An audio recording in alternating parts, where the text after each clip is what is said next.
Hola, nos da muchísimo gusto estar con ustedes para esta presentación de el tercer volumen de Pandemonium. Es un gusto hacerlo eh, desde México y desde el Frente Nacional por la Familia y contar con distinguidos amigos, eh, líderes, estudiosos, que nos van a compartir varios puntos de vista y que nos van a ayudar como a entender lo que esta propuesta tiene. Para poder ubicar lo que es la parte de cómo es que se ha conformado este proyecto de Pandemonium, eh, Carlos Polo, quien es editor de Pandemonium y director de la oficina para América Latina del Population Research Institute, nos va a eh, platicar cómo es que se ha dado esta, pues yo diría, hermosa aventura de hacer equipo, de hacer una comunidad, la verdad que yo valoro mucho, y hacer este proyecto realidad y que vaya en su tercer volumen. Entonces, vamos a iniciar dando la palabra entonces a Carlos Polo. Por favor, Carlos, eh, es tu turno.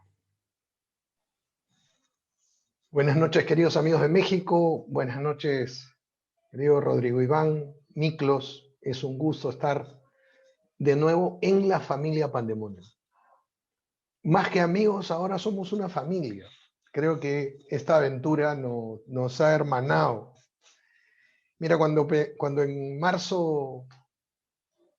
febrero-marzo del 2020, con Carlos Beltramo, que es el otro editor, y Mónica Bayón, que es su esposa, pensábamos el proyecto Pandemonium, nos propusimos crear un relato político, pero el nuestro relato político, que pudiera explicar lo que estaba pasando simultáneamente con la pandemia y que también expusiera las falsedades y las falacias de un relato progre, un relato de izquierda, de los promotores de la agenda globalista. Y entonces creo que ese relato se ha difundido bien, creo que ha calado, ha sido cogido por mucha gente. Pandemonium conectó con la gente porque mucha gente vivía esta experiencia vivencial, vivía una especie de infierno con esto de la pandemia. Vivía el susto de que te podías contagiar y el asalto a las libertades fundamentales. Susto y asalto. Pandemonium significa la capital del reino imaginario del infierno, pero también por asociación significa una situación caótica, y eso es lo que estaba pasando con mucha gente. Pero también conocíamos a muchos amigos, como Miklos, como Agustín Laje, que nos hablaron dentro de un rato, como tú y como varios, y tú eres testigo, que un día hablamos por teléfono y te dije, oye, está pasando esto. Y casi coincidíamos en los mismos análisis porque había conciencia y conocimiento de que esto era un susto y que había unos vivos, había unos astutos que se estaban aprovechando y nos estaban asaltando, nos estaban robando la cartera, ¿no? Pero también esta gente que ahora es la familia Pandemonium, que tenía mucha fuerza espiritual y mucha fuerza intelectual para animar a otros a rebelarse, ¿no? Ante tanto atropello y tantas mentiras. Entonces, si me permites, voy a presentarles ahora Pandemonium 3, la tormenta perfecta, en su entorno. En su entorno, que es nuestra página web. Como ven ustedes ahí, ustedes pueden ir a Pandemonium, proyecto-medio-pandemonium.org y pueden descargar gratuitamente no solamente Pandemonium 3, la tormenta perfecta, sino también Pandemonium 1 y Pandemonium 2, la cura. Pandemonium 1, publicado en abril del 2020, lleva como subtítulo de la pandemia al control total. También está traducido al inglés. En octubre del 2020 publicamos Pandemonium 2, la cura, porque la cura fue peor que la enfermedad. Octubre era la coyuntura de las elecciones en Estados Unidos y era una coyuntura particular. Hay unos artículos deliciosos ahí. Y en marzo del 2021 publicamos La tormenta perfecta, porque ya a estas alturas habíamos cobrado ya cierta relevancia en el ámbito internacional. El otro día Marcial Cuquerella, que también es parte ahora de la familia Pandemonium, me explicaba cómo él veía no solamente que teníamos una vocación para llegar a la iberosfera, sino que habíamos tenido bastante éxito que otros grupos y otros medios de comunicación estaban tratando de intentar. Es lo que le decía a Miklos, ¿no? Al señor Miklos Lucas, que todo el mundo lo conoce como Miklos. O sea, Miklos es su amigo. Todo el mundo le dice Miklos. Y es que Pandemonium ha llegado a calar mucho en la gente de varios estratos sociales. Yo tengo dos anécdotas de Pandemonium 3, la tormenta perfecta, y la primera es que al día siguiente de yo poner por primera vez el link en mis redes sociales, al día siguiente me llamó un catedrático del programa de alta dirección de una de las universidades más prestigiosas en el país en términos de economía y de negocios. Y me dijo que sí, ya se lo había leído todo. Y que encontraba mucha vitamina en Pandemonium 3, la tormenta perfecta, y que aportaba mucho a sus análisis de la consultoría que le estaba haciendo a varias empresas grandes, porque no estaban entendiendo bien qué es lo que estaba pasando con la gente durante la pandemia. Pero también la otra anécdota es que tenía que hacer copias impresas de Pandemonium 1, Pandemonium 2 y Pandemonium 3, y voy a un servicio de fotocopiadoras. Y una persona sencilla, la que atiende y hace las fotocopias, le di mi memoria, mi USB, para que las imprimiera, y pues al día siguiente voy y las recojo y me dice, oye, solo me mandaste Pandemonium 1 y Pandemonium 2. Lo que decía Pandemonium 3 solo era la portada, no había contenido. Pero como ayer vi el video de Agustín Laje, donde habló con Miklos o no sé quién me dijo más, ahí salía el link de Pandemonium 3, lo bajé y te lo imprimí. Y entonces, un ciudadano común, humilde y un intelectual, un profesional del marketing empresarial, encuentran mucho contenido y encuentran mucha afinidad y se sienten identificados con Pandemonium. ¿Por qué el nombre de la tormenta perfecta? Porque cuando adquirimos relevancia también nos vinieron muchos ataques y muchos insultos y mucha calificación de que éramos conspiranoicos, la teoría de la conspiración, que veíamos cosas que no existían, ¿no? Un relato sin fundamento. Y eso es todo lo contrario a lo que desde el principio acordamos hacer en Pandemonium con todos los autores. Afirmar solo aquello de lo que teníamos constancia para que nuestro crédito con nuestro público sea siempre alto. Podíamos incluso tener diferentes opiniones entre los autores, eso no es un requisito de Pandemonium. La única regla era evitar hacer afirmaciones sin fundamento. Y encontrarán que en Pandemonium hay los links para ir a los documentos de referencia, sobre todo en los artículos de Miklos, que son uno de los más técnicos, ¿no? Si no es el más. Y entonces, la tormenta perfecta es esta imagen gráfica de esta tormenta gigante que se hace a partir de otras tormentas más pequeñas y que se juntan y forman la tormenta perfecta, algo que sucedió realmente en 1991 en las costas de Estados Unidos para el Atlántico, y que se hizo una película, La tormenta perfecta, y se hundió el barquito de George Clooney, ¿no? Estas tormentas parciales tienen su dinámica propia. Nosotros creemos que en el panorama internacional hay muchos grupos con dinámica propia. China tiene su agenda. Las Big Tech, Gates, Bezos, todos ellos tienen su agenda. Los europeos, Estados Unidos, la gente de la agenda del género, los ecologistas, etcétera, los transhumanistas, todos tienen su agenda, pero creemos que confluyen esos intereses en esta coyuntura y se hace una tormenta perfecta. No es que haya dos super malvados, y ese es el conspiracionismo. El conspiracionismo es aquel que en todo ve una sola causa. Ve a Pinky Cerebro conquistando el mundo, y todo lo que pasa aquí en Perú, en México, en Inglaterra, en Estados Unidos, en España, en todo el mundo, es algo que ha sido planeado, una reunión semanal. Y eso creemos que no existe o es parte de una locuración de la cual no nos consta y no queremos caer en ese tipo de afirmaciones. Pandemonium 3, La Tormenta Perfecta, da una explicación mucho mejor para eso. Y por ejemplo, ahora que se habla del gran reseteo, que Agustín Laje ha redefinido como, no reseteo, porque cuando tú reseteas tu máquina siempre es la misma y encuentras tus contenidos. Esto es un reformateo, ¿no? O lo que se conocía en sociología como siempre como una revolución.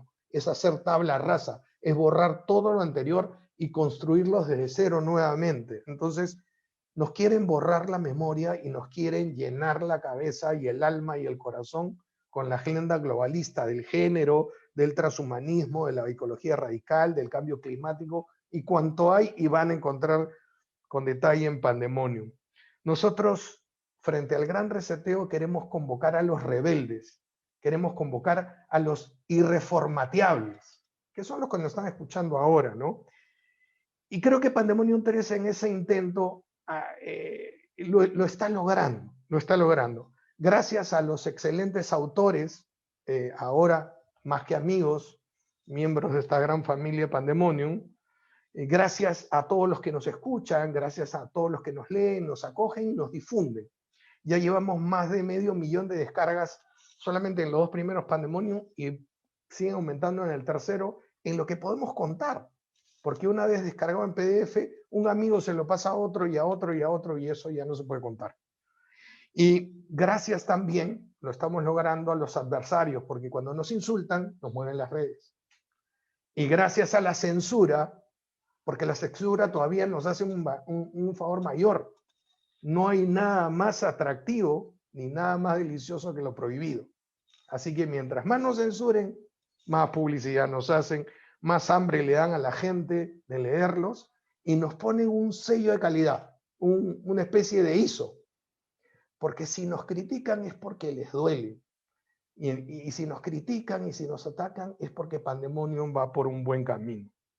Yo, para terminar esta pequeña introducción de lo que es Pandemonium, quisiera decirles que Pandemonium ha convocado autores de muchas nacionalidades, ha convocado gente de distintas disciplinas.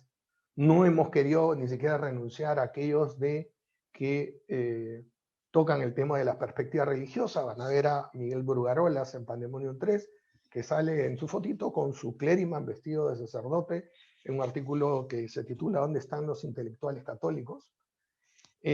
Pandemonium es un libro que llama a la esperanza, quiere transmitir esperanza. Nosotros no queremos ser pesimistas, nosotros no queremos ser profetas del fin del mundo, nosotros más bien queremos hacer lo que se dice en la introducción de Pandemonium 3, La Tormenta Perfecta, que lo escribe Carlos Beltramo. Un buen análisis es el primer paso en el camino de la esperanza y de la libertad, porque la opción Pandemonium, la opción es una actitud vital que queremos transmitir, de querer restaurar el mundo y querer hacer más firmes los fundamentos de los auténticos derechos humanos. Bastaría decir los derechos humanos, ¿no? Pero ahora hay que aclarar que no son los izquierdos humanos, sino los auténticos derechos humanos. La opción de Pandemonium siempre es positiva y espero que les guste esta nueva entrega y esperemos en el futuro tener otra.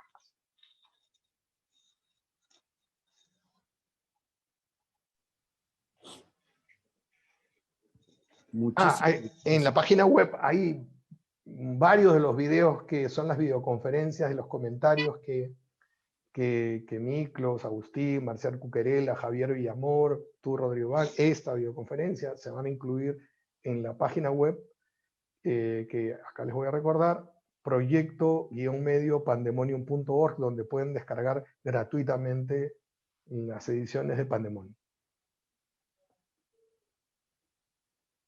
Muchísimas gracias, estimadísimo Carlos. La verdad es que estamos muy, muy contentos pues, de este proyecto, de que vaya en su tercer volumen. En verdad es una cuestión, pues sí, que nos llena de gusto. Y quiero ahora presentar a también un extraordinario amigo, Miklos Lukács. Él es un profesor universitario de ciencia y tecnología de la Universidad de San Martín en Lima, Perú. Estuvimos pues, en contacto y para los previos en su estancia académica en la Universidad de Manchester. Y la verdad es que a mí me fascina cómo escribe, cómo comparte lo que es, estoy seguro, una, pues no sé si decirlo obsesión, pero este hombre conoce la cuestión de la tecnología y su impacto para los seres humanos y el alcance que esto tiene, por así decirlo, en una dimensión hasta geopolítica, impresionante. Cada escrito de lo que nos ha compartido en cada uno de estos 3 volúmenes son impresionantes. Yo soy también profesor universitario y también comparto estos contenidos y estoy seguro que lo, lo que escriba este hombre hay que atenderlo, hay que buscarlo, hay que leerlo. Pero pues bueno, teniendo aquí el lujazo de que esté con nosotros, pues qué mejor que escucharlo. Así que, Miklos, adelante. Bueno, muchísimas gracias, Rodrigo Iván, por tan generosa presentación, introducción y por el buen concepto que tienes de mí. Realmente lo agradezco y te mando un fuerte abrazo. Espero que ese abrazo algún día ya se dé como tiene que ser, ¿no? En la vieja normalidad, no ahora que nos abrazamos y nos saludamos y hacemos preguntas e incluso aplaudimos virtualmente con estos, ¿no? Así que muchas gracias por la invitación. Y a Carlitos Polo también, un querido amigo que es parte de mi familia de amigos antes de Pandemonium. Así que, Carlitos, también un fuerte abrazo allá a Lima, ¿no? Decirles que acaso es la 1:30 de la mañana acá, o sea, ya estamos 22 de abril. No, pues no hay problema, todo el mundo sabe, bueno, mis amigos saben que yo soy medio búho y yo trabajo a estas horas. Esta es la hora de tranquilidad en la casa. Todo el mundo duerme, hay silencio absoluto, entonces generalmente mi rutina va hasta las 3 de la mañana, así que vamos bien por ahí. La gente que está presente, muchísimas gracias por su interés. Para nosotros ha sido un gran trabajo, ha demandado mucho esfuerzo lanzar esta tercera edición, capitaneados por los Carlitos, ¿no? Carlitos Beltramo y Carlitos Polo, y por Mónica también, que se incorpora al club de editores, y los amigos que han escrito y que cada vez vamos incorporando de diferentes partes de la región. Ahora, para entrar al artículo mío y dar un poco de contexto, en el primer Pandemonium yo hablé sobre vamos a decir, el impacto que tenía la inteligencia artificial y el rol que jugaba China, ¿no? Como un ejemplo de lo distópica que puede ser esta tecnología cuando no se le da el adecuado uso, en el sentido de que sea un uso que permita no solamente servir al ser humano, a facilitarle las tareas, sino también potenciar la naturaleza y la condición del hombre. Es decir, no solamente nos haga la vida más fácil, sino que nos dé posibilidades para desarrollar nuestras capacidades a un mayor nivel. Y eso siempre ocurre con la tecnología. La tecnología nunca ha sido neutra, ¿no? Hay autores que sostienen que no es neutra, y otros que sostienen que sí lo es. Yo soy de aquellos que sostienen la segunda tesis. La tecnología depende del uso que se le dé, cuán buena y mala puede ser. Y en el caso de las tecnologías convergentes, que es uno de los temas que yo he tratado, uno encuentra esta línea muy fina, ¿no?, entre lo que es servicio al hombre y a la humanidad y lo que es un instrumento que puede ser utilizado en manos de pocos inescrupulosos para someter las libertades de la gran mayoría de seres humanos. En este primer artículo también presenté el rol de China. China estaba pasando debajo del radar, todo el mundo estaba obsesionado con la ONU, estaba obsesionado con el Club de Bilderberg, estaban viendo cómo la prensa, ¿no?, y el neomarxismo estaban colonizando a través del Grupo de Puebla el debate latinoamericano, pero fue la opción de decir a la gente, tenemos que mirar el mundo completo porque lo que está ocurriendo en América Latina no es un hecho aislado y esto tiene que entenderse con la fuerza de una potencia como China y sobre todo de los gigantes tecnológicos, tanto chinos como de Occidente. En esta tercera edición, lo que abordo es la infraestructura tecnológica necesaria para materializar lo que en realidad Agustín ha tratado, porque Agustín aborda el tema del control desde la política y la filosofía política. Yo también toco ese tema, pero Agustín lo desarrolla con mayor profundidad. Y finalmente es la idea de control digital. Pero para que los postulados, por ejemplo, a partir de la filosofía o de la política tengan sentido, tiene que existir una infraestructura tecnológica que haga posible ese control. Y es ahí donde entra mi trabajo. En el tiempo que ha durado la pandemia, ya vamos, por lo menos en Perú, la pandemia, los confinamientos empezaron el 16 de marzo, confinamientos completos del año pasado, ya estamos más de un año con la misma situación. Y este patrón se ha repetido con diferentes intensidades y en diferentes periodos en todo el mundo occidental por lo menos. Y mientras la gente va perdiendo sus empleos, va perdiendo sus fuentes de ingreso, aumenta la incertidumbre por la situación, ahora con el tema de las vacunas, una justificada desconfianza en sus gobiernos y en los medios de prensa, porque la gente ya no es que intuya o perciba, la gente ya sabe que estos poderes lo que hacen es distorsionar la información o transmitir media información. La gente sabe que está siendo engañada. Lo que resulta frustrante es no encontrar una respuesta organizada, porque muchos todavía no entienden contra qué se combate. Intuyen que algo está mal. Saben que que hay muchas cosas que están detrás que no vienen bien, pero la intuición no les permite, no les basta para saber cuál es el enemigo a combatir. Ese es el problema. Entonces, en esta tercera entrega lo que yo hago es, digo, bueno, mientras la gente está preocupada, con la mirada al suelo, estresada por todo lo que está ocurriendo, hay unos poquitos que han estado mirando al cielo, no precisamente para rezar, sino para extender esta infraestructura tecnológica que apuntaría, a pesar de los fines altruistas con los cuales se presenta, vamos a decir, expandir una red que si bien puede facilitar las comunicaciones, también puede facilitar el control sobre las poblaciones. Y el título de mi artículo es las constelaciones artificiales. ¿De qué trata esto? Brevemente. Bueno, no sé si sea tan breve, pero trataré de hacerlo brevemente porque es un artículo complejo. Rodrigo Iván se ríe porque sabe que es cierto. Entonces trataré de comprimirlo en unos 10, 15 minutos máximo, prometo. Y si no lo terminé, bueno, ahí tienen excusa para leer el artículo, el mío obviamente, y también lo de mis amigos, ¿no? Y como hago la broma, Carlitos Polo, que lo veo serio, lo veo cariacontecido a Carlitos, ¿no? Le digo, Carlitos, ¿cuál fue el mejor artículo? Y Carlitos me dice, el tuyo. Así que mejor que eso está. Eso se lo dice a todos, eso se lo dice a todos. En fin, bueno, vamos a ponernos un poco en una perspectiva histórica. Pensemos, segunda mitad del siglo, de la década de los 50, cuando Rusia, ¿no?, en ese entonces la Unión Soviética, lanza el Sputnik, el primer satélite, el primer objeto creado por el hombre que empieza a satelitar la Tierra, ¿no?, lanzado al espacio. Ahí se inicia con este satélite, se inicia una carrera espacial que estaría definida por dos grandes potencias, la Unión Soviética por un lado y los Estados Unidos de América por otro. Cada uno con su propia visión y su propia oferta para el mundo, ¿no? Es el inicio de la famosa Guerra Fría. Por un lado, la planificación central soviética y por otro lado, esta democracia liberal de mercados abiertos de los Estados Unidos.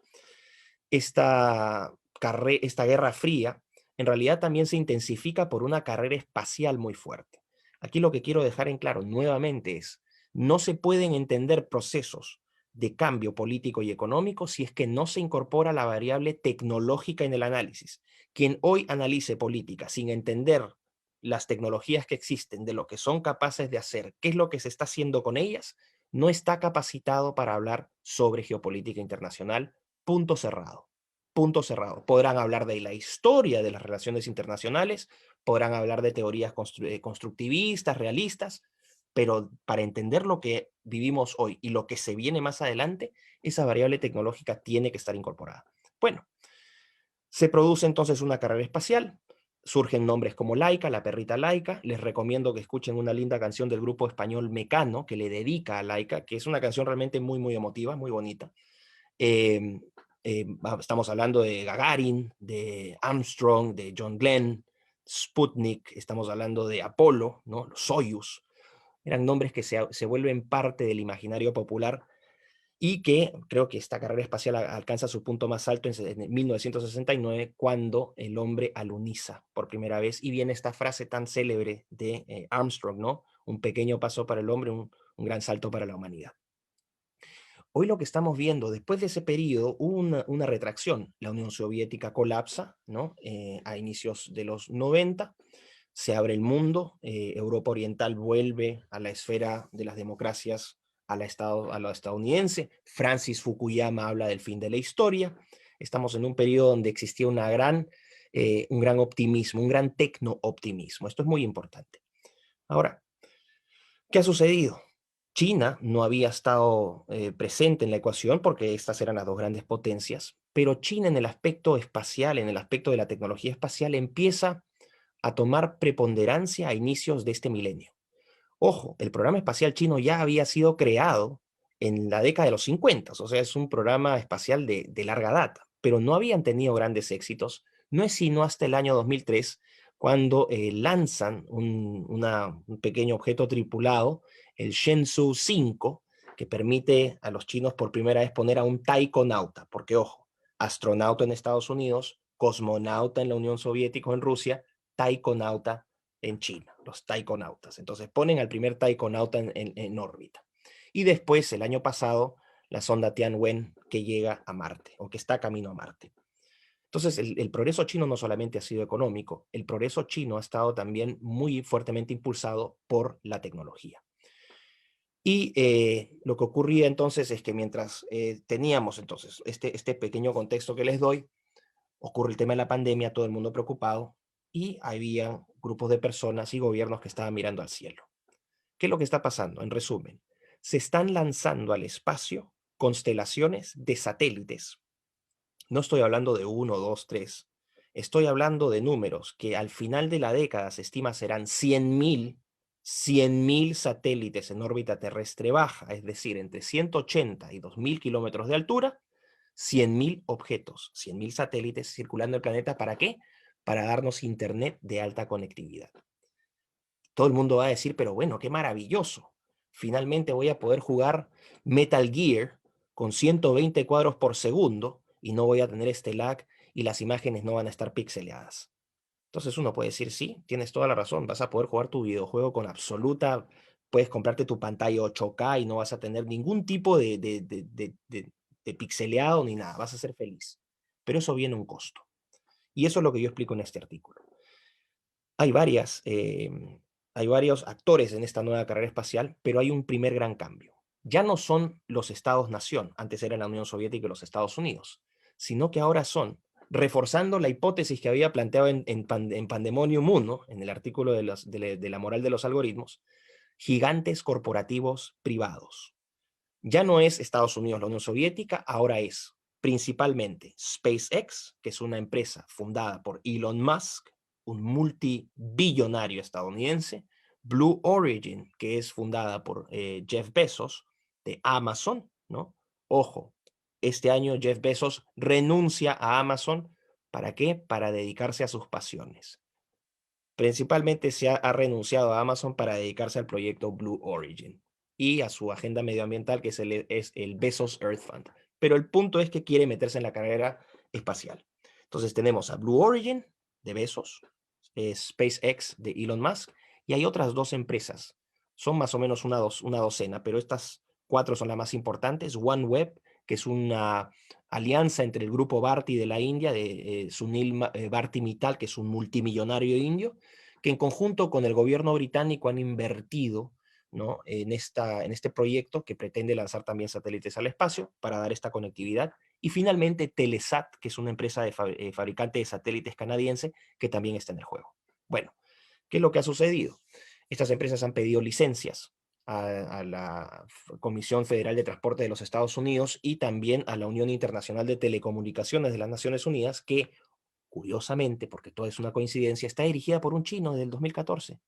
Porque obviamente entonces, pero ¿por qué son mal pensados? ¿Por qué quieren creer que esto todo es casualidad? Bueno, acá en los ingenuos en Occidente decimos que esto es obviamente una coincidencia. En China le llaman paciencia y estrategia, ¿no? Esa es la diferencia. Entonces, ¿qué están haciendo estas empresas? Han solicitado licencias para lanzar estos satélites.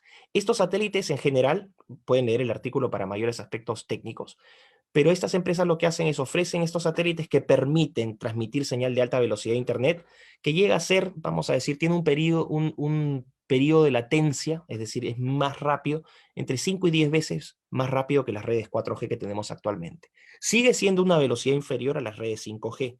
China ya tiene una funcionando desde el 1 de noviembre de 2019. Curiosamente, porque todo es obviamente una coincidencia, 2 meses antes de que notificara la OMS que es lo que estaba ocurriendo con la pandemia, ¿no? Con el COVID-SARS-2. Bueno, estas empresas entonces han solicitado estas licencias para colocar satélites.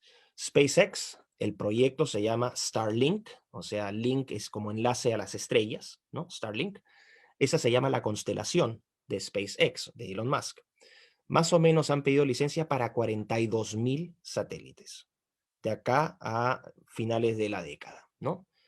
Ya han lanzado, SpaceX es la más desarrollada, la que más ha avanzado, pueden meterse incluso en la página de YouTube, ellos tienen lanzamientos regulares de satélites, lanzan 60 por vuelo del Falcon 9, lo pueden ver en YouTube en vivo, son videos que duran 1 hora y media más o menos, donde ven el despegue del cohete, sueltan los satélites y este cohete vuelve a la Tierra. Bueno, 42,000 satélites. Ya tienen un proyecto beta que está funcionando en el norte de los Estados Unidos y en el sur de Canadá. Por $499 hay gente que ya tiene acceso a internet satelital. Bueno, después de Starlink tienen el proyecto Kuiper, que es el proyecto, la iniciativa de Amazon. Amazon ha solicitado más o menos licencia para, creo que son 3,300 satélites aproximadamente, que van a ser colocados en diferentes órbitas, ¿no? En 3 diferentes órbitas. Y obviamente también para dar internet satelital. ¿Cuál es la ventaja de Amazon o de Blue Origin? Que está vamos a decir, integrada a la infraestructura que ya tiene Amazon. Amazon es el gigante, ¿no?, de los almacenes y la distribución en el mundo. Tienen una participación en el servicio de nube, en el cloud computing, del 30% del mercado global. Y aparte de eso tienen el servicio Prime, que es el servicio por el cual ustedes ven películas y compran productos en Amazon. Bueno, ellos tienen ya toda esta infraestructura. Entonces, si bien Blue Origin está más retrasada, ¿no?, que SpaceX, no ha lanzado ningún cohete, no ha lanzado ningún satélite, el punto es que tienen esta infraestructura que a largo plazo la posiciona incluso mejor que SpaceX. Y las otras 2 empresas, en el caso de OneWeb, han solicitado licencia para 6,000 satélites. En el caso de Telesat, 1,700, si mal no recuerdo. Pero bueno, esas son las empresas de Occidente. Nótese que la NASA, que supuestamente es la agencia aeroespacial líder del mundo, subcontrata la mayoría de sus iniciativas a SpaceX y a otros proveedores menores. También va a incorporarse en algún momento Blue Origin. Pero para que se den también una idea, el año pasado, de los 40 vuelos espaciales que fueron programados desde los Estados Unidos, 26 fueron llevados a cabo por SpaceX, de 40. Y China en ese mismo periodo, 2020, lanzó 38 misiones desde su territorio. Es decir, China lanza más cohetes y tiene más actividad espacial que la NASA. La NASA se ha convertido en una agencia que subcontrata a empresas privadas. ¿Cuál es la idea acá? La privatización de la actividad espacial. Esto es muy importante, ¿ok? Bueno, por otro lado van a tener entonces a China. China tiene 2 grandes constelaciones que está desarrollando. Hongyan, que significa ganso silvestre, que es una constelación de más de 300 satélites con fines comerciales y militares. y otra segunda constelación que es Hongyun, que también van a ser aproximadamente más 800 satélites con fines civiles. ¿Cuál es el punto de China? Que China incorpora estas redes de Internet satelital a la infraestructura que ya tiene en tierra. No olvidemos que dos grandes empresas chinas, principalmente Huawei y ZTE, son líderes en la fabricación de productos en 5G, de infraestructura 5G, con 30% y 10% del mercado mundial. O sea, China controla una gran torta de la infraestructura en 5G. Y aparte de eso, se integra esta red que los chinos han llamado la famosa ruta de la seda, ¿no? La ruta de la seda, que es una integración haciendo mención a aquella ruta de la seda de Marco Polo. Bueno, esta es la ruta de la seda del siglo XXI, donde geopolíticamente están incorporando en su eje o en su ámbito de acción a más de 70 países en todos los continentes.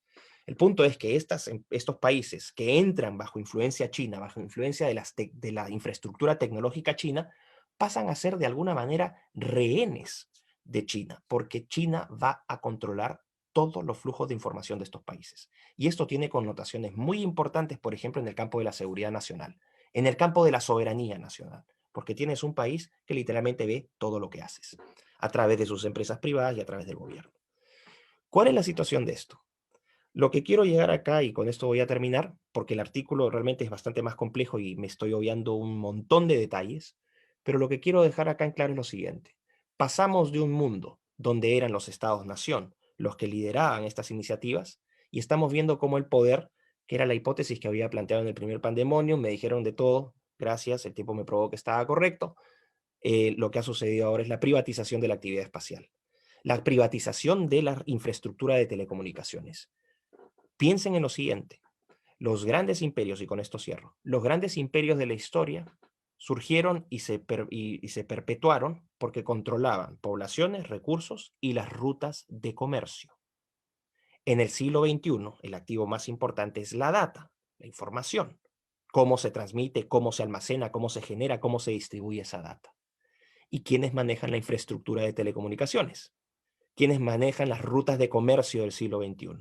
Gigantes corporativos en Occidente, privados, y un país con un régimen comunista como el chino. Entonces, ¿cuál es la situación? Que por lo menos en Occidente pueden ocurrir dos cosas, que pases a ser parte del ámbito de acción de China, sin que lo quieras, y aquellos países que no estén bajo el ámbito de acción de China estarán no gobernados por sus presidentes, que finalmente son figuras decorativas cada vez más, sino que serán gobernados de facto por estos gigantes corporativos que nadie eligió, que ya hemos visto a lo largo de, ¿no?, en los últimos meses cuán adictos a la censura son. De hecho, Facebook está colaborando con el gobierno chino para perfeccionar algoritmos de censura. Facebook, ojo, o sea, a ese nivel, para que los chinos llamen a alguien experto en censuras, ya con eso ustedes se darán una idea.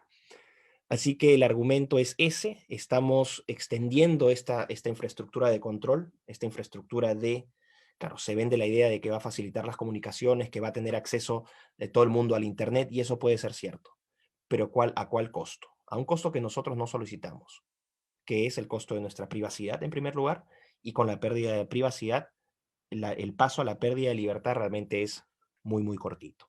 Así que los invito a leer el artículo y bueno, muchísimas gracias por su interés.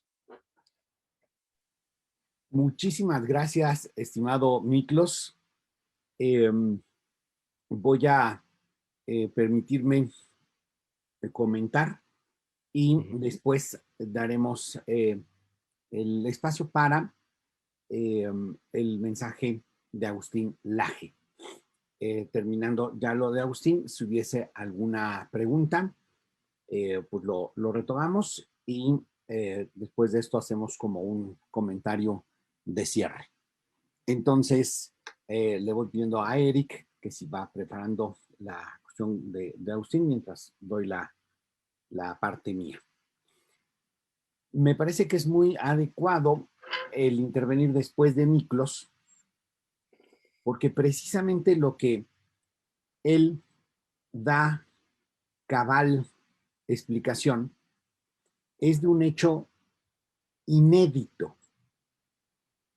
Soy profesor de geopolítica y en la cuestión geopolítica, uno puede darse cuenta de que solo se puede empezar a hablar de una cuestión global solo a partir del descubrimiento de América. Lo previo a esto tiene cuestiones que, si bien repercuten en el resto del mundo paulatinamente, sus acciones, sus pretensiones, sus gobiernos, sus imperios tenían alcances más bien muy circunscritos a ciertas regiones. Es hasta el Imperio Español que se llega a dar un reino en donde no se escondía el sol. Pero obviamente la perspectiva de un control global por algunos actores no era posible. Había extensiones, pero no global. Lo que nos ha venido demostrando Miklos en estos 3 volúmenes es sumamente relevante. Es sumamente relevante e inédito, porque nunca antes se había dado la posibilidad de un alcance auténticamente global para ejercer un cierto tipo de poder. Solo es hasta hoy que se está dando por la tecnología esa capacidad auténticamente global de ejercer un control. Esto es muy relevante ubicarlo porque un momento así de dramático para la humanidad, creo yo, solo se había dado en 1962, cuando los aviones U-2 de Estados Unidos pasan por encima de la isla de Cuba y se dan cuenta de que se estaba preparando una base para poder lanzar misiles nucleares a Estados Unidos, y la humanidad pasó por 13 días en donde, como nunca había pasado antes, se dio la posibilidad de que la humanidad se destruyera a sí misma por la capacidad instalada nuclear que daba en ese momento para que, pues como dicen los chistes, solo sobrevivieran las cucarachas y Chuck Norris.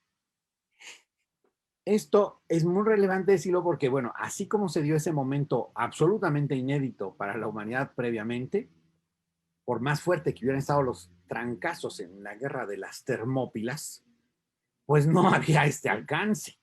Por más grande que haya sido el Imperio Español con Carlos V, no había este alcance. Es muy de llamar la atención, y por eso esta cuestión de tormenta perfecta, porque se está dando en un marco en donde la noción de lo local se está materializando como nunca antes. La noción de lo local, pues que yo utilizo mucho, es esa interacción que se puede dar tanto de manera positiva como de manera negativa, de la incidencia de lo global en lo local como nunca antes. Y fíjense, la alineación estratégica que se está dando hoy en día también es algo inédito. Con la salida de Trump del gobierno de los Estados Unidos y la entrada de Biden, la alineación global geopolítica se da por un lado con la China comunista y por otro lado el freno que tenía, el dique que tenía la ONU con la administración anterior de Estados Unidos, se retira ese dique y entonces entra a plenitud un juego geopolítico de alcance completamente global, con unas capacidades tecnológicas de alcance completo, y con el detalle que nos comparte Miklos, pues el nivel, la aceleración de la instalación de esta infraestructura con esas constelaciones que ha mencionado, me gustaría mencionar algunas cosas que son de suma preocupación y vamos a ver esto cómo implica una incidencia en lo local para poner un ejemplo muy concreto. Fíjense, si estamos viendo cómo estas capacidades que si bien hacen que la gente pueda interactuar eh, a distancia, pero también se dé como contrapartida una posibilidad de restringir libertades de una manera descomunal, platicando con Carlos Beltramo hace algún tiempo, eh, cuando uno ve que una plataforma como Twitter de manera constante censura de manera ideológica, totalmente sesgada a las personas y luego se justifican diciendo, no, pues es que nosotros somos una cuestión privada y aquí entra quien quiere y ta.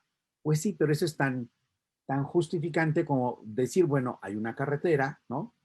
Que pues sí se le ha dado una concesión tal, pero de repente a los que traen la administración de esta carretera se les ocurre decir, pues no nos gusta que circulen coches de color azul y proceden a sacarlos o no permitirles, o sea, estamos hablando de que las carreteras de la información, que son mucho más importantes en términos de todo el alcance y todos los que están subidos, cuando se ejerce este tipo de censuras con esta capacidad tecnológica, híjole, el poder es brutal. Y por otro lado, cuando nosotros vemos que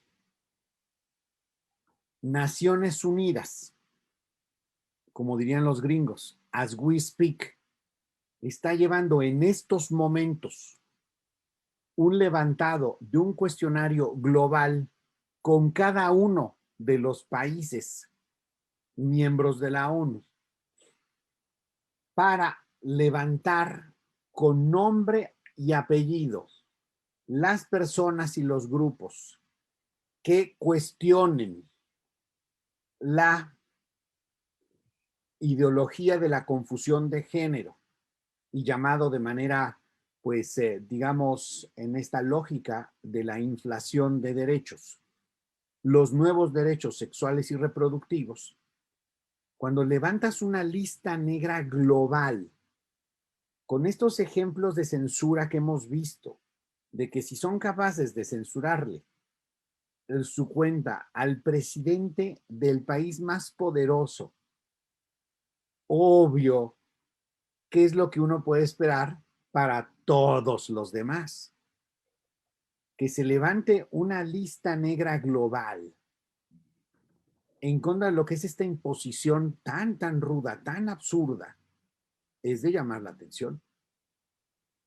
Por otro lado, cuando vemos cómo en los sistemas regionales la imposición de estos, entre comillas, nuevos derechos sexuales y reproductivos, y vemos lo que está pasando en la Unión Europea, en donde se ensañan con aquellos países que osan resistir estas imposiciones, llámese Hungría, Polonia, ¿no? Y cómo prácticamente ese poder global en lo regional está sometiendo una presión infame, vemos cómo en el sistema interamericano, ahora sí que as we speak, en este sistema están tratando de imponer estos llamados derechos sexuales y reproductivos, y en específico, a través de dos casos concretos, que es el de Chile y el de Salvador, en donde tratan de imponer por encima del derecho a la vida el, entre comillas, derecho reproductivo a el aborto, que es la eliminación de un ser humano en su etapa más vulnerable, es una imposición que está en marcha.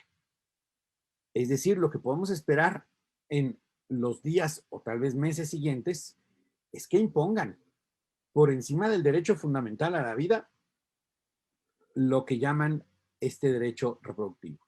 Y en el otro caso, en el de El Salvador, perdón, el de Chile, quieren poner por encima de un derecho que también es fundamental, el derecho a la libertad religiosa, que en una escuela católica, pues la escuela pueda poner un profesor para que dé la clase de religión. Pues lo que están tratando de imponer desde el sistema interamericano es que no exista la predominancia de la libertad religiosa y por lo tanto no pueda una iglesia en una escuela decir quién puede dar esa clase. No, le quieren revertir esto. Ahora bien, si ponemos esto en el caso mexicano, que es el que abordo en el volumen 3 de Pandemonium, que es Quintana Roo contra la agenda global, fíjense nada más a qué grados tan, iba a decir ridículo, pero no sé, puede ser absurdo. Fíjense, aquello que se condenó en Estados Unidos porque hubo gente que irrumpía en su Congreso, les voy a comentar qué es lo que pasó en México y que relato a detalle en el libro. Un grupo muy, muy pequeño de feminismo radical y violento, creado ad hoc para esta cuestión que se llama Red Feminista Quintanarroense, en donde un puñado de estas mujeres, pues enmascaradas y pues luego encueradas y rayadas y tal, proceden a tomar violentamente la sede del poder legislativo del Estado soberano de Quintana Roo. Obviamente eso es un delito tanto local como federal. Eso que causó tanta indignación en Estados Unidos, resulta que la Organización de Naciones Unidas lo celebra, lo avala y lo impulsa. Y lo hace además de manera pública, con comunicados oficiales a través de su sitio oficial. Y además, desde la Oficina del Alto Comisionado de Derechos Humanos. ¡Wow! Y para no quedarse atrás, por supuesto, la Comisión Estatal de Derechos Humanos emite medidas cautelares para que no les hagan nada, ¿no? Fíjense el grado de impunidad tan impresionante para, con el aval de la ONU, un grupo violento que toma por la fuerza la sede parlamentaria, obligue a algunos legisladores que resultaron instrumentales para esta agenda a que se firme un acuerdo o un documento en donde le imponen a los legisladores cómo y cuándo votar la legalización del crimen del aborto. ¡Wow! Impresionante. Esto, pues obviamente no nos podíamos quedar con los brazos cruzados y como Frente Nacional por la Familia, junto con Iniciativa Ciudadana y una pléyade de organizaciones y también con el respaldo de ministros de culto, tanto evangélicos como católicos, se alzó la voz y dijo, oigan, ya estuvo bueno. Hashtag, ya párenle. Nos activamos, le metimos con ganas y fuimos trabajando uno a uno, cada legislador local. Fuimos platicando, convenciendo de tal manera que entre lo que es la activación social y el platicar con cada uno de ellos y tratar de hacerles ver pues que lo que estaba pasando era una afrenta impresionante, entraron en razón varios de estos legisladores y dijeron, ya estuvo bueno. O sea, no puede ser que nos traten de imponer esto una instancia extranjera que no tiene absolutamente ningún mandato, ninguna facultad para hacer eso, y que acá tengamos que terminar legislando a capricho por 20 violentas enmascaradas y encueradas. Una cosa que ayudó, digamos, curiosamente, es que pues ya entradas en gastos y rayoneando y haciendo lo que se les daba la gana, un buen día se les ocurrió bajar es decir, la bandera de México en la explanada del Congreso para subir un trapo verde. Bueno, pues ya, acuérdense que aquí en México tenemos la historia del niño héroe que para salvar la bandera se la enrolla y se avienta, ¿no? Pues acá fue al revés. Era bajar la bandera y poner el trapo verde. Y eso ya causó una ignominia ya. Y una serie de cuestiones ayudaron a que no se consumara ese intento de imposición tan degradante, tan grosero, ¿no? Pero eso mismo están tratando de hacer en estos mismos días en Puebla. Quisieron y tomaron el Congreso de Puebla. Eso mismo quisieron hacer en Michoacán. Y ahí la gente valiente de Michoacán defendió a su Congreso y no pudieron tomarlo violentamente. Pero las cartas de la ONU para Puebla, Quintana Roo y Michoacán ahí ya estaban, ¿eh? Algo similar pasó, pero a nivel federal. Ya no con un grupo, digamos, pues tan al descubierto, por así decirlo, ¿no? Ya no enmascarados, sino con más caché y directamente financiados por la ONU, que se llama Spotlight, que hacen un convenio con una diputada instrumental para estos fines, que es Aleida Alavés, en la Comisión de Puntos Constitucionales, y ya no es con la Oficina de Alto Comisionado para Derechos Humanos, sino con ONU Mujeres. Y entonces trataron de decirle, porque también firmaron convenio y todo, ¿no? Trataron de decirle cuándo y cómo votar la reforma a 19 artículos de la Constitución mexicana para meter no solo la ideología de la confusión de género y el aborto, sino también la restricción de la libertad de expresión en el artículo 1 y 6 de la Constitución mexicana para que nadie pueda hablar y cuestionar la ideología de la confusión de género y categorizar como algo terrible y malvado y discriminador la cuestión de los estereotipos de género. ¡Wow! O sea, hablar de hombre y mujer ya es un pecado, hay un nuevo dogma que tiene que imponerse a rajatabla. Pues nos activamos en las principales ciudades de este país con claxonazos, pues porque por la pandemia pues ya no se pueden hacer tal cual las marchas, pero pues nos activamos e hicimos tal cual acciones enfrente del Congreso, inundamos de mensajes y correos a los principales legisladores y al presidente de la República, y pues bueno, esto culminó hace algunos días con una reunión pues ya clave para hablar este tema con el coordinador del grupo parlamentario mayoritario, que es el de Morena, y donde está la principal fuerza para tratar de imponer esto, y se pudo parar. Entonces el proceso que iba hacia pues, la aprobación se paró. Esto, pues obviamente no quedó así.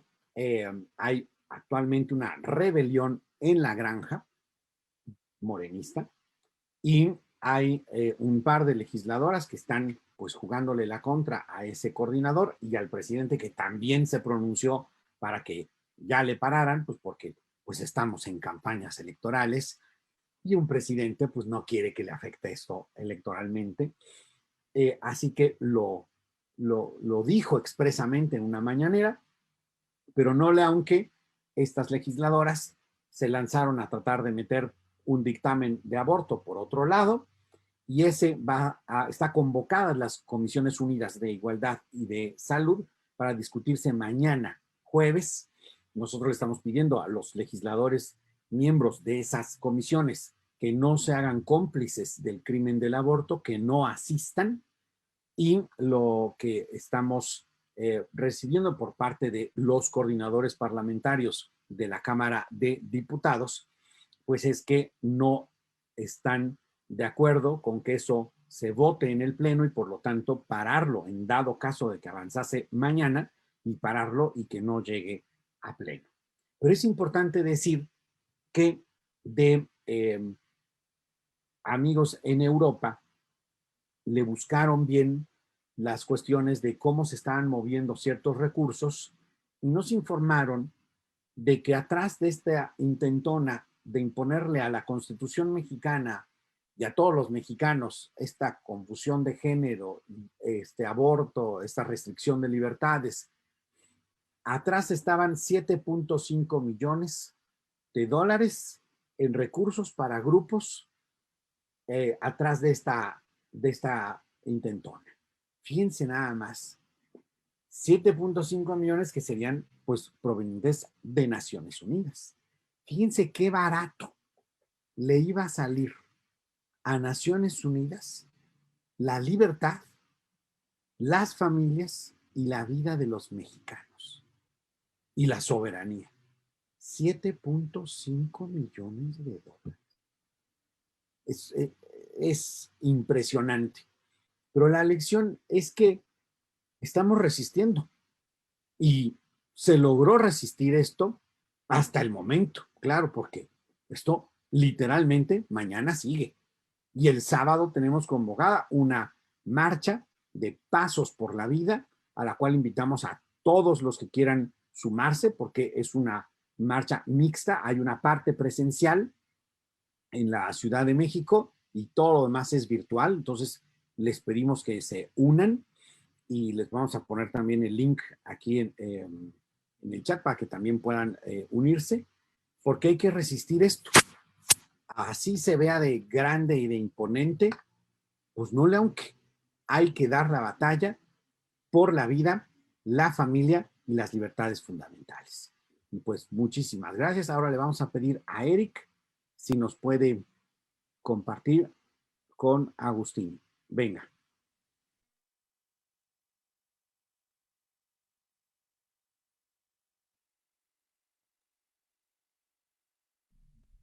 Muy buenas noches a todos. Estoy filmando este video una hora antes de su proyección. No puedo estar con ustedes en vivo en este momento, es por eso que a los organizadores se les ocurrió poder al menos transmitir mi conferencia, digamos así, en diferido. Pero esto está siendo grabado exactamente una hora antes del evento. Por una cuestión ineludible, por un compromiso ineludible, yo no puedo estar en vivo, pero le agradezco a los organizadores que tuvieron la idea de hacerme a mí presente de esta manera. Y les agradezco también, por supuesto, haberme invitado. Pues bien, lo que yo tenía hoy para compartir con ustedes eran algunas pistas introductorias al artículo que publiqué en Pandemonium, en la última entrega de Pandemonium. Ustedes recordarán que hubo un Pandemonium 1, hubo un Pandemonium 2 y ahora estamos en la tercera entrega de Pandemonium, que es un proyecto que evidentemente llegó para quedarse. De hecho, Carlos Beltramo ya está empezando a trabajar junto con Carlos Polo y con Mónica Beltramo en la cuarta edición ya de Pandemonium. Es bueno que ustedes sepan además que pueden encontrar las otras 2 ediciones de Pandemonium en la página oficial del equipo de Pandemonium. Pues bien, dicho esto, les quiero comentar algunas ideas que enmarcan el artículo de mi autoría. Mi artículo va sobre el peligro totalitario del mundo digitalizado. Es decir, durante mucho tiempo se nos vendió que Internet era fundamentalmente una tecnología democrática que al permitir horizontalizar la comunicación social y traer aquello que Manuel Castells llamó la autocomunicación de masas, iba por lo tanto a democratizar la política en general. Este polo democrático, podríamos llamarlo así, este polo democrático de Internet nubló durante mucho tiempo lo que hoy podemos llamar su polo totalitario o su polo dictatorial. Dictadura y totalitarismo no es lo mismo, lo estoy usando en este momento casi como sinónimo, pero no son sinónimos. Y de hecho podría usarlo no como sinónimo, sino con la especificidad de lo totalitario y con la especificidad de lo dictatorial, y ambas palabras responderían de todas formas muy bien al mundo digital que hoy se está construyendo por sobre nosotros y supuestamente con nosotros como engranajes humanos. Bien, ¿por qué pienso que se está develando un polo dictatorial? Bueno, fundamentalmente hubo un acontecimiento en los últimos meses, un acontecimiento muy comentado, pero siempre comentado en un tono muy superficial por los medios periodísticos y por los opinólogos de turno, que fue el episodio o el acontecimiento, me gusta más la palabra acontecimiento, el acontecimiento Trump, el acontecimiento del día del Capitolio. Ustedes se acordarán, día en el cual Donald Trump fue expulsado hasta el día de hoy inclusive de todas las redes sociales. Y no solamente ocurrió la expulsión de Trump, sino que además, seguidamente, la red social que empezó a dispararse en popularidad, llamada Parler, fue eliminada del mercado de las redes sociales. Eso despertó, como digo, opiniones superficiales en general, opiniones que no pasaban de lo anecdótico, cuando en verdad lo que revela es algo muy profundo. Lo que reveló ese acontecimiento es probablemente que nuestras categorías políticas heredadas de la modernidad han quedado sin efecto en la posmodernidad. Son categorías políticas que ya no valen demasiado porque no permiten aprehender, con H, aprehender la realidad en su especificidad contemporánea. Las categorías que yo sobre todo utilizo en ese artículo son las de lo público y lo privado. La diferencia entre lo público y lo privado, que fue una diferencia estructural de la modernidad estudiada por Habermas y por otros autores, pero un clásico en la materia, digamos, fue Habermas, y que en el mundo burgués tanta importancia tuvo, tanta importancia tuvo el tema de la separación de lo público y lo privado, que incluso trajo la disputa moderna por la libertad, es decir, por el concepto de libertad. Podemos pensar en Constant, ¿no? Y aquello que fue el gran debate entre lo que se llamó la libertad de los antiguos, que giraba en torno de una acepción pública y política del significante libertad, y la acepción de los modernos, que era una acepción privada, era una noción privada de libertad y era una noción que remitía a un espacio de autonomía individual donde el Estado no podía penetrar. Fíjense qué importante entonces que fue para el mundo burgués, vamos a llamarlo así, el mundo moderno, siglo XVIII, siglo XIX, el concepto dicotómico, o digamos la dicotomía entre lo público y lo privado. Esa dicotomía que antes estaba muy clara, por ejemplo, el parque era un espacio público, o digamos en una república la casa de gobierno o los poderes del Estado son espacios públicos, en una república, sí, res pública, cosa pública, mientras que, por ejemplo, mi hogar es un ámbito privado, ¿no? Indiscutiblemente privado, es decir, ahora, ¿es privado mi hogar? Bueno, no sé, todos ustedes en este momento están viendo mi hogar. ¿Se entiende por dónde pasa el problema, digamos, que yo quiero poner de manifiesto en ese artículo? Pues bien, voy a tratar de explicarlo en torno de la noción de lo público. Lo público, digamos, creo que guarda tres sentidos. lo público como lugar, como decía recién, es decir, hay lugares que son públicos o bienes que son públicos porque son accesibles para todos. Yo accedo a la plaza porque es pública y puedo acceder sin ningún costo. Accedo, cualquiera puede acceder, o puedo acceder al gobierno porque es una entidad pública, una república. Entonces, esa es la noción de lo público como un lugar o incluso como un bien. Por ejemplo, el agua. Accedemos al agua porque el agua es pública y cualquiera puede ir a abrir un grifo y sacar agua, por ejemplo, ¿no?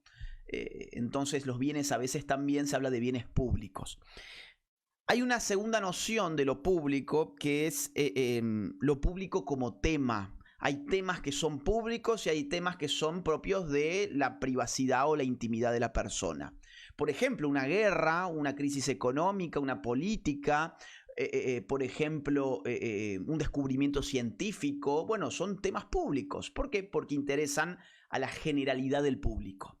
Ahora, voy a poner un ejemplo. ¿A qué hora me voy a dormir yo esta noche? No es un tema público porque al público no le interesa ni debiera interesarle lo que yo hago en mi ámbito privado. Se entiende cómo operan siempre estas distinciones entre dos dimensiones, la dimensión de lo público y la dimensión de lo privado. Entonces tenemos lo público como lugar, lo público como tema, y hay una tercera noción de lo público que ya no es lo público, sino que es el público. ¿Qué es el público? Bueno, público viene de publicus. Viene de populicus, que es una palabra en latín que refiere al populus, es lo que pertenece al populus. Y el populus era el pueblo como el conjunto de los habitantes de un territorio delimitado. Entonces, ¿qué era en definitiva el público? Bueno, la suma de los individuos. El público, aquellos que, por ejemplo, constituyen, digamos hoy, una opinión pública. ¿Sobre qué se constituye la opinión pública? Sobre un tema público. ¿Y dónde se discute la opinión pública? En el terreno de lo público, en el espacio público. Fíjense cómo la misma palabra público fue utilizada en esta frase que acabo de exponer, de enunciar, cómo he recogido en esa frase las tres nociones de la palabra público, ¿sí? El público elabora opinión pública sobre un tema específico y la discute en un espacio público. Así se articulan estas tres nociones. Entonces, de hecho, digamos, nuestra democracia ha girado en torno de la idea de público. ¿Por qué? Porque el público discutía temas públicos en espacios abiertos al debate público. Ahora, ¿qué ha pasado? ¿Qué ha revelado el acontecimiento Trump? Que es lo que hablábamos recién. Bueno, lo que ha revelado es que, digamos, los temas públicos hoy ya no se discuten por el público en espacios públicos, sino en espacios privatizados. O sea que el espacio donde se debate lo público hoy ya no es accesible libremente a todo el público, sino que el público accede en la medida en que supera la prueba de la corrección política.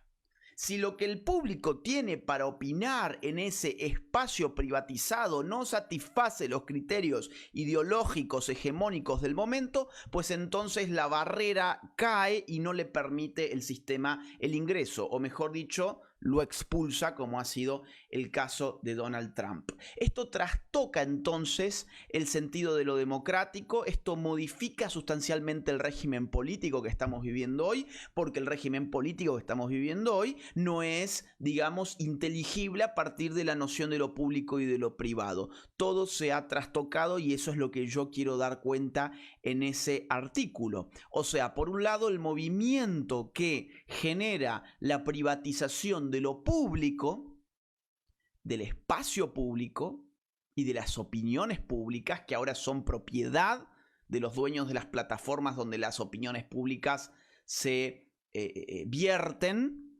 pero además hay un movimiento exactamente contrario, exactamente inverso, que es el de la publicitación de lo privado. O sea, tenemos, como acabo de explicar, la privatización de lo público, pero al mismo tiempo se da otro movimiento inverso, pero que conduce hacia la misma dictadura digital, que es el movimiento de la publicitación de lo privado. Es decir, todas nuestras esferas de actividad privada, todas nuestras actividades privadas, en todas sus dimensiones, están siendo subsumidas como datos por las mismas plataformas que privatizan lo público. Y esos datos, paradójicamente, se vuelven públicos para los engranajes económicos de un sistema que hoy depende de la generación masiva de datos y de su procesamiento en un mundo postindustrializado, y que además sirve también al engranaje político, o que pudiera servir en el futuro a un engranaje político que podría hacer con nuestros datos lo que le plazca, ¿sí? Entonces, la pandemia, de ahí viene pandemonium, la pandemia lo que ha hecho ha sido acelerar este proceso. ¿Cómo? Bueno, lo hemos dicho en otras oportunidades, subsumiendo nuestras actividades al espacio privado y privatizable de las plataformas digitales. Nuestra actividad religiosa, nuestra actividad familiar, nuestra actividad laboral, nuestra actividad, digamos, política, nuestra actividad cultural, nuestra actividad educativa, todo ha sido hoy absorbido por la dimensión de lo virtual, que publicita, en la medida en que se apropia nuestros datos, nuestra existencia privada. Al mismo tiempo, privatiza la opinión pública, en el marco de la cual tiene sentido el régimen democrático. Entonces, por eso la dictadura digital es una dictadura perfecta, por este doble movimiento que he tratado de explicar muy brevemente para ustedes, para poder quizás, digamos, alisar el terreno para que ustedes puedan desplazarse más fácil a lo largo del artículo, que en definitiva tampoco es que sea muy complicado el artículo, pero bueno, esta es una introducción que les ofrezco para quienes estén interesados en leerlo. Así que muchas gracias por haber escuchado estas palabras, gracias por haberse conectado y por difundir estas iniciativas de conferencias online, y gracias nuevamente a los organizadores por haberme invitado y por haber tenido la paciencia de, bueno, haber entendido que yo hoy no podía estar en vivo y en directo, y haber aceptado en cambio este video para poder tener, sin embargo, mi participación. Un abrazo grande y muchas gracias.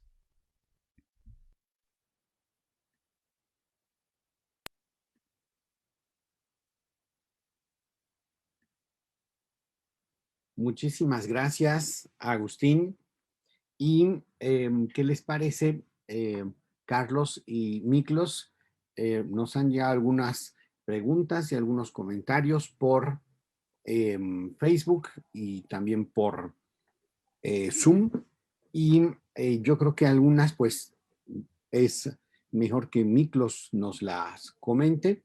Hay preguntas porque en varios países, incluyendo a México, se están dando de manera simultánea varios procesos legislativos y de políticas públicas para recabar los datos biométricos de las personas.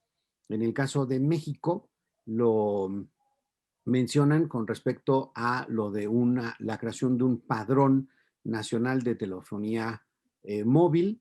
En otros casos son otros las ocasiones para estar recabando esto. En otras partes de México, con respecto a la acción de la vacunación, pues que se tomen también todos los datos. Y también están las preguntas con respecto a la acción de las cámaras y otros tipos de gadgets. Y pues bueno, en cuanto a eso, pues Miklos, ¿tú qué nos podías comentar? Bueno, en realidad no existe mejor pretexto. Siempre vas a encontrar un pretexto para justificar estas medidas. Puedes justificarlas desde el tema de la salud pública, entre comillas, por vamos a decir, la trazabilidad del COVID y, ¿no?, quiénes pueden estar cerca y ser focos de contagio. Entonces, en un principio epidemiológico es la trazabilidad. Entonces, tú podrías encontrar el origen de de algún foco, de algún rebrote o lo que sea, haciendo esta trazabilidad digital. O te pueden decir que es para efectos de seguridad. Va a ser más fácil identificar a los ladrones, a los secuestradores, porque todos van a estar identificados con precisión. Pero si bien es cierto que puede tener esas funciones, ¿no? Y si bien es cierto podría ayudar a estas tareas, no es menos cierto que también le cedes toda tu, ¿no? Gran parte de tu información, o sea, te vuelves un sujeto de vigilancia abiertamente por parte del Estado. Y ya no sería necesariamente un tema de salud pública o que seas un ladrón. Puede ser un disidente, puede ser un defensor de la vida, puede ser un defensor de la idea de que existen dos sexos y no 258 géneros. Y eso también puede convertirse, si es que lo legislan, por ejemplo, crimen de odio, ya saben que en tu padrón digital este sujeto ¿no? Es un ente de distorsión, entonces hay que silenciarlo. Así como se puede usar para cosas positivas, esta información puede ser utilizada para perseguir a disidentes políticos, a gente que denuncie corrupción, por ejemplo, también, ¿no? No vas a tener privacidad, porque si entran y ya tienen toda tu data, también perfectamente pueden hacerte seguimiento en cuanto a las comunicaciones. Eso ya se puede hacer sin necesidad de equipos tan sofisticados. O sea, en realidad te vuelves un sujeto completamente dominado por el Estado. En este caso es De, el Estado de México. Dime, de Carlitos. hecho, de hecho ya lo están haciendo, ¿no? Con estas Ujú. censuras de Internet es lo que nos explicó en un ejemplo gráfico y muy sencillo, esto de hacer los dueños de la carretera a una empresa privada que solo deja pasar los autos de determinado color. Y es que estamos siendo presa de distintos poderes, sea el Estado totalitario en algunos casos, en algunos países, o sea, empresas privadas que trascienden las fronteras y nos controlan. ¿Y quienes de nosotros no hemos sufrido, digamos, que nos cancelen nuestras cuentas de Facebook, que nos las suspendan o que nos impidan una serie de cosas que a otras cuentas sí les dan? Nos invisibilizan ahora, ¿no? Los tráficos mágicamente disminuyen mucho de un día para otro sin ninguna explicación, te borran posts, qué sé yo, ¿no? Eso ya está pasando. Ahora, cuando, digamos, esto se amplíe y se haga por ley, la cosa va a ser muchísimo más severa y van a alcanzar límites insospechados hasta ahora, ¿no? Así es, así es. Yo creo que un ejemplo que he comentado con Miklos, eh, de dónde podemos ver como el referente y el paradigma del uso pues más pleno de la tecnología para el control eh, y literalmente la persecución o imposición desde el gobierno es China. Yo he tenido el honor y el gusto de conocer a algunos chinos pues que han resistido y que pues han dado la cara y la batalla allá por libertades fundamentales como la de expresión, la cívica, la de asociación y la religiosa. Eh, Estando en contacto con varios laicos católicos y saber cómo es lo que está pasando allá, en donde se utilizan los celulares para que con reconocimiento pues de audio, de imagen, se pueda revisar si están haciendo su práctica religiosa acorde a la subordinación que está imponiendo el Partido Comunista Chino. El Partido Comunista Chino está modificando para subordinar las prácticas religiosas, obviamente las católicas, pero también de otras religiones, de tal manera que solo hay una Biblia que se puede utilizar. Eso tanto católicos como evangélicos. Y esa Biblia que la han sacado este año ya es la oficial, ahí sí literalmente la oficial, con unas modificaciones tan bárbaras, para adecuar el contenido de las Sagradas Escrituras a la ideología del Partido Comunista Chino. O sea, lo que Steve Mosher también compartió en algunas ocasiones con respecto a cómo controlaron la cuestión de la pandemia y lo que hicieron, bueno, es que también eran unas cuestiones impresionantes, ¿no? Y cómo llegan a clausurarle literalmente la vida a las personas que pues entran dentro de las categorías de disidencia. Claro que esas cosas pues ya las conocemos de hace tiempo aquí más cerca, en Cuba, pero la refinación y el alcance tecnológico obviamente está en China. Así que pues bueno, también nos preguntaban con respecto del rol de los gobiernos, ya sea locales o estatales, en esta agenda. Entonces, no sé si quién gusta comentar esto. Bueno, yo creo que el rol debería ser oponerse a esta agenda globalista, a este control, porque, digamos, justamente parte de la agenda es eliminar los estados y darle estas carreteras, tú lo decías bien, las carreteras más importantes de la información, con todo lo que implica la data ahora, a empresas que van a ir más allá de los poderes estatales. En el Perú, por ejemplo, acabamos de estar en elecciones para presidenciales y para el Congreso en primera vuelta. Y entonces nos preguntan, oye, ¿cuáles son los candidatos? ¿Cómo son los candidatos? ¿Quiénes son de izquierdas y quiénes son de derechas? Que son categorías que pertenecen a una realidad del siglo pasado, ¿no? Y más bien hay que tratar de explicarle a la gente justamente el rol que están cumpliendo o el rol que podrían cumplir ciertos candidatos, ¿no? O sea, ¿cuál es, y el criterio para analizarlos es otro, cuáles de los candidatos son más o menos afines a esta agenda globalista y cuáles tienen conciencia de que hay una agenda globalista y se pueden oponer?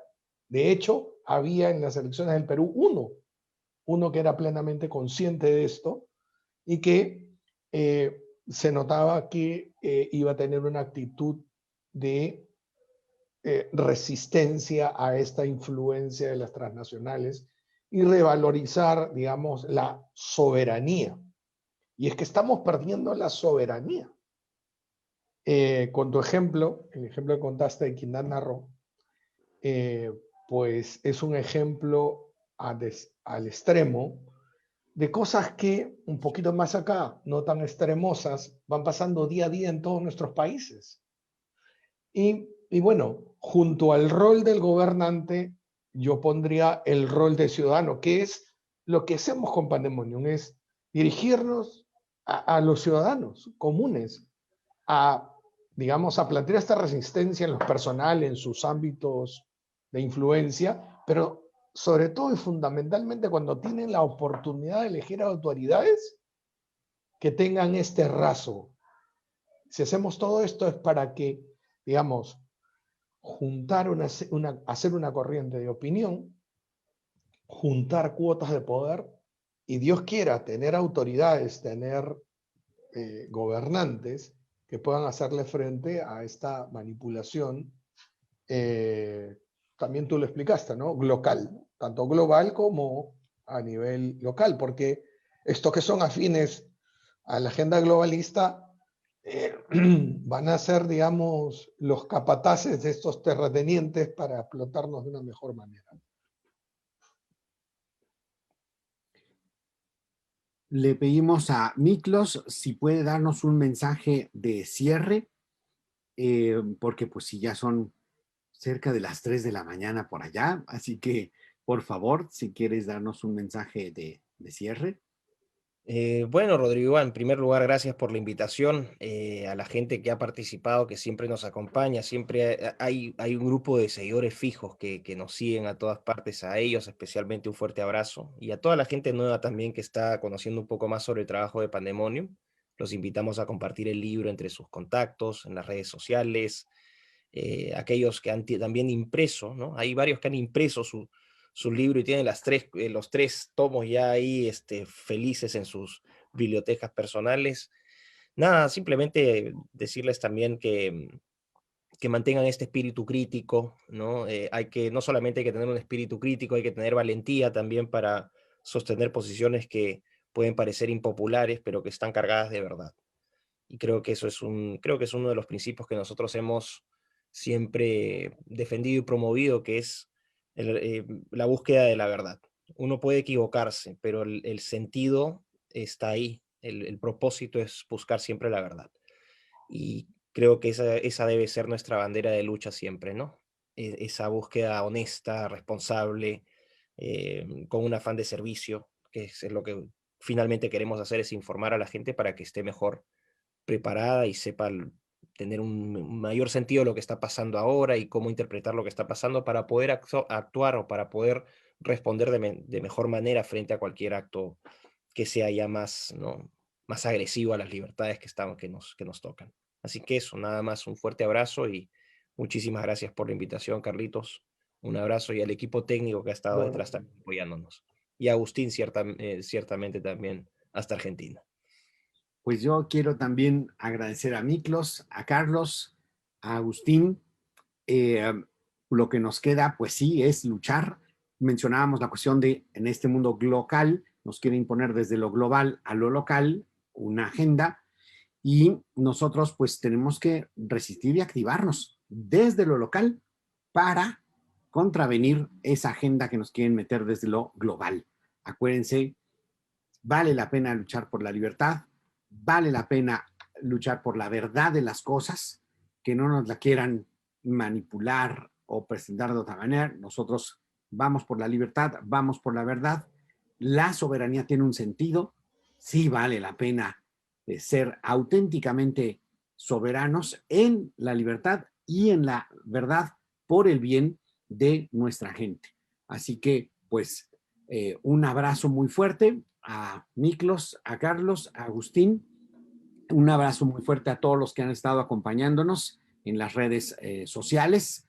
Así que, pues, estamos en contacto. Muchísimas gracias y pues cerramos esta sesión de presentación de Pandemonium 3. Muchas gracias. Gracias. Hasta luego. gracias. Hasta luego.